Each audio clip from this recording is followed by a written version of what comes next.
Voyez passer une jolie personne, bien mignonne, bien propre. Vous vous récriez « Ah, que cela serait joli si cela ne chait pas !» Je le pardonne à des crocheteurs, à des soldats, aux gardes, à des porteurs de chaises, à des gens de ce calibre-là. Mais les empereurs chient, les impératrices chient, le pape chie, les cardinaux chient, les princes chient, les archevêques et les évêques chient, les généraux d'ordre chient. Les prêtres et les vicaires chient. Avouez que le monde est rempli de vilaines gens, car enfin, on chie en l'air, on chie sur terre, on chie dans la mer. Tout l'univers est rempli de chieurs et les rues de Fontainebleau de merde, car ils font des étrons plus gros que vous, madame. Si vous croyez baiser une belle petite bouche avec des dents bien blanches, vous baisez un moulin à merde. Tous les mets les plus délicats, les biscuits, les pâtés, les tourtes, les perdrix, les jambons, les faisans, tout n'est que pour faire de la merde mâchée. Ouais, alors j'ai dû me gourer dans mes documents, moi, c'est... Je pense pas que ça a été écrit à Versailles. Eh bien si, puisque cette lettre est datée du 9 octobre 1694 et adressée à Sophie Charlotte de Hanovre, la cousine de la Palatine. La Palatine est une figure très oubliée de l'histoire de France, puisqu'elle a eu un rôle très secondaire de belle-sœur de Louis XIV, alors qu'elle a été un témoin essentiel de la vie à Versailles, puisque, comme vous avez pu le constater, elle ne mâche pas ses mots. Aujourd'hui donc faisons honneur à cette femme unique de l'histoire, à la production épistolaire faramineuse qui a rythmé sa vie de princesse.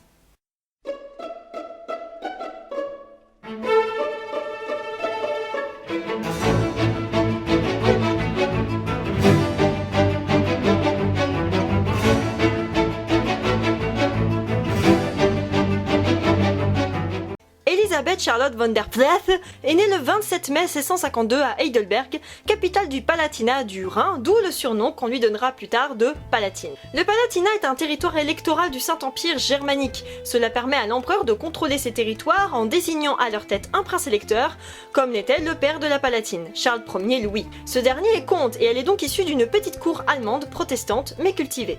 Mais malheureusement pour celle que sa famille appelait Liselotte, en 1657, ses parents divorcent. Divorcer? C'est pas possible. Mais si, c'est possible avec la carte Kiwi. Et Elisabeth est confiée à sa tante paternelle, Sophie, duchesse du Brunswick-Lunebourg, qui lui donnera une éducation très humaniste et serait comme une mère pour la jeune fille, qui méprisa toujours la maîtresse de son père et leurs enfants. Mais elle devra affronter ce remariage malgré tout en 1662 car elle retourne chez son père. Ce dernier va alors lui proposer plusieurs maris, qu'elle refuse car elle ne veut pas quitter son pays. Mais en 1670, la première femme du frère de Louis XIV, Henriette d'Angleterre, décède. Et grâce à une tante par alliance, Elisabeth est proposée au royaume de France malgré le petit parti qu'elle représente. Comme cela permettrait à son père d'avoir la protection du roi contre ses voisins, Elisabeth se marie par procuration à Philippe d'Orléans le 16 novembre 1671. Bon, même si le roi de France envahit le Palatinat 18 ans plus tard. C'est ballot. Convertie au catholicisme, elle se marie avec lui 3 jours plus tard et à 19 ans devient l'épouse officielle du frère du roi. Ce qui pèse quand même pas mal, mais Elisabeth n'est pas franchement satisfaite de sa nouvelle vie. Versailles a plutôt été une prison pour elle alors qu'elle aimait la nature et la liberté enseignée par Rabelais et Montaigne, des auteurs que sa tante lui ont fait apprécier. Versailles c'est l'inverse de ce qu'aime la Palatine, qui est franche, humaine et loin d'être égoïste comme l'est la cour versaillaise à cette époque. Et puis bon, son mari, il est homo. Ce qui paraît un chouïa compliqué du coup. Philippe d'Orléans, ou Monsieur, est en effet homosexuel de par ses nombreux mignons, mais aussi son désintérêt manifeste pour sa femme. Pas facile donc pour Elisabeth qui comprend très vite les penchants de son mari, et plus que de se résigner, ne va jamais critiquer, se moquer ou aller à l'encontre de son orientation sexuelle, et en parler seulement avec beaucoup d'humour. Toute ma vie, je me suis trouvée si laide que je n'ai jamais été tentée de faire beaucoup de parures. Les bijoux et la toilette ne font qu'attirer les yeux sur les gens qui les portent. Il était heureux que je fusse de cette humeur, car feu monsieur, qui aimait extrêmement la parure, aurait eu 1000 querelles avec moi pour savoir qui portait les diamants les plus beaux. La Palatine est alors comparée tout le temps à celle qui l'a précédée, Henriette d'Angleterre, mais intelligente, elle désire d'être hermétique à ce que dit la cour, et s'entoure d'un cercle d'amis restreint, comprenant d'ailleurs Louis XIV. Et malgré l'orientation sexuelle de son mari, elle lui donnera 3 enfants en plus de ceux qu'il a vus avec Henriette, comprenant le futur régent Philippe d'Orléans. Et oui, il y a 2 Philippe d'Orléans, père et fils. Et donc c'est très compliqué pour beaucoup de personnes de savoir qui est le régent. Oui, ils auraient pu faire un effort et l'appeler autrement. Après la naissance de son dernier enfant en 1676, son mari ne sembla pas revenir dans le lit de sa femme, ce qui lui fit dire 20 ans plus tard « Si l'on peut recouvrer sa virginité après n'avoir pas, pendant 19 ans, couché avec son mari, pour sûr que je suis redevenue vierge. Conscient de son rang et de ses devoirs, elle mène malgré tout sa vie de madame, belle-sœur du roi, et évoque dans ses lettres cette vie qu'elle apprécie que très peu. Comme toute la cour, elle voyage entre Versailles et les résidences secondaires du roi, comme à Fontainebleau, où chier est une vraie galère, d'où la lettre du début de la vidéo, la plus connue de la Palatine. Mais cela est apprécié, puisque sa cousine lui a répondu « C'est un plaisant raisonnement de merde que celui que vous faites sur le sujet de chier. » Ça doit être de famille. Occuper son temps, ça, elle l'a fait en rédigeant un total de 90 000 lettres où elle s'attaque à Versailles et à son monde. Elle parle de tout, le théâtre, l'opéra, l'église, la religion, la médecine, la ville, la rue, la population, les grands et la famille royale, et notamment ces femmes qui sont artificielles et se goinfrent de sucreries. Une grande gueule, telle que disait Louis XIV, qui l'appréciait d'ailleurs pour cela.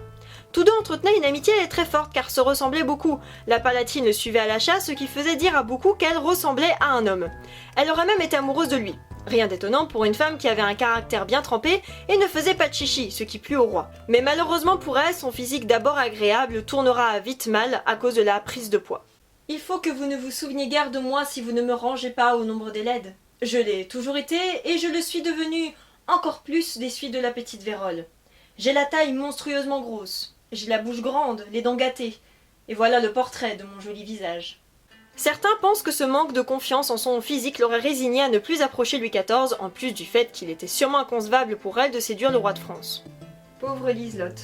Elle s'est même entourée de Madame de Montespan, la maîtresse la plus emblématique du roi et qui était appréciée par la Palatine, même si elle lui reconnaissait sa méchanceté notable. Étonnant, vous allez me dire? Eh bien tout simplement parce que la Montespan était apparemment bien plus gentille que la vieille Guenipe. Mais alors, qui doit se doter d'une telle attribution? Eh bien, celle qui succéda à la Montespan, Madame de Maintenon, femme secrète de Louis XIV. Alors, pour le coup, mais elle la hait. Mais alors, bien quoi, genre, comme ça quoi. Ses lettres se sont beaucoup portées sur cette femme qu'elle nommera aussi vieille ordure, ordure du roi, ou encore vieille conne.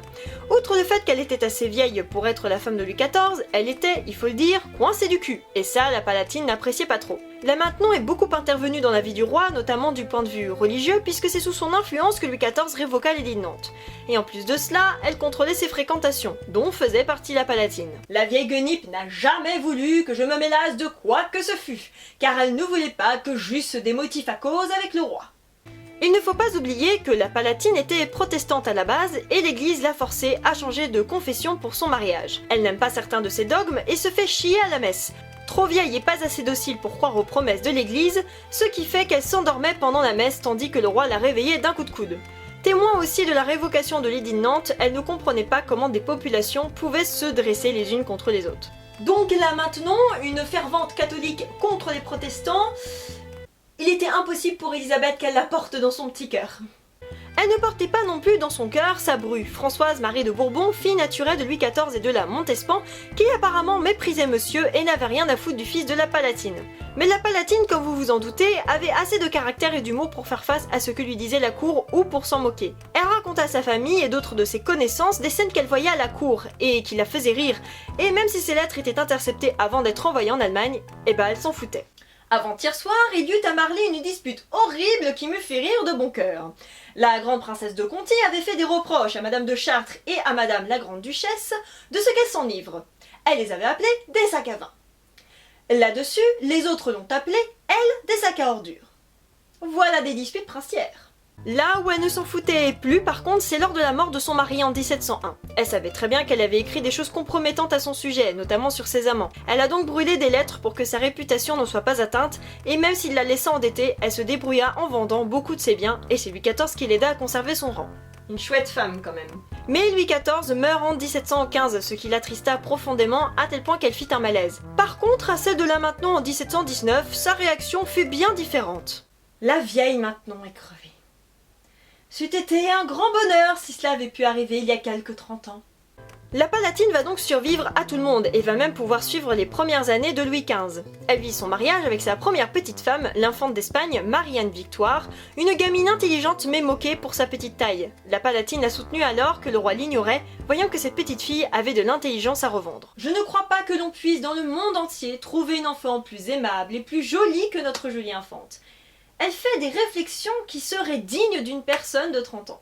Elle va d'ailleurs devenir reine puis régente du Portugal et deviendra une femme accomplie. Elle avait donc bien flairé le potentiel de l'infante. Mais elle poussa aussi sa petite fille, Madame de Montpensier, à se marier avec le frère de la petite infante, puisque c'est ce que l'échange demandait. Elle en souffrira toute sa vie, montrant aussi que la Palatine voyait le devoir d'une femme avant ses propres envies, comme elle-même l'avait fait à son mariage avec monsieur. À ce sujet, vous pouvez lire le super roman de Chantal Thomas, L'échange des princesses, ou bien regarder sa récente adaptation au cinéma, si ce sujet méconnu vous intéresse. Elle vit le couronnement de Louis XV avant de mourir à Saint-Cloud le 8 décembre 1722, après de nombreux problèmes de santé qui la fatiguèrent énormément. Mais là-dessus, comme d'habitude, la Palatine tenue à rester maître d'elle-même. Quand je choisis mon médecin, je le préviens qu'il ne devait pas s'attendre à une obéissance aveugle de ma part. Ma santé et mon corps étant à moi, j'entends, lui dis-je, les gouverner à ma guise. Et voilà que meurt une bonne princesse et c'est chose rare, comme disait Mathieu Marais. Je suis très heureuse d'avoir pu consacrer cet épisode à cette femme géniale que l'histoire a oubliée. Malgré le fait que ces lettres aient été publiées dès 1788, elles ont été longtemps malmenées car fractionnées, mal traduites ou même censurées pour les passages trop crus. Mais aujourd'hui, les historiens considèrent la Palatine comme une source inépuisable d'informations, puisque durant sa longue vie, elle a tout vu et tout commenté sur la vie à Versailles, loin des cachotteries et des privilèges de la cour. Femme longtemps restée dans l'ombre, elle a pourtant été remarquable d'intelligence, de modernité et d'humanité, que vous retrouverez bien sûr sur internet, les liens sont en description, mais également dans toutes les bonnes librairies de France et de Navarre.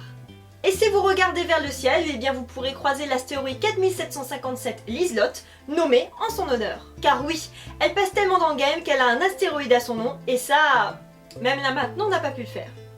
Voilà, donc j'espère que cet épisode vous aura plu, j'étais ravie de le faire puisque j'adore la Palatine et ça faisait tellement longtemps que je voulais consacrer un épisode pour elle. Évidemment, si ça vous a plu, petit discours de d'habitude, hein, un petit like, un petit commentaire, voire un petit partage, ça aide la chaîne, vous le savez bien, surtout à son référencement sur YouTube, n'est-ce pas?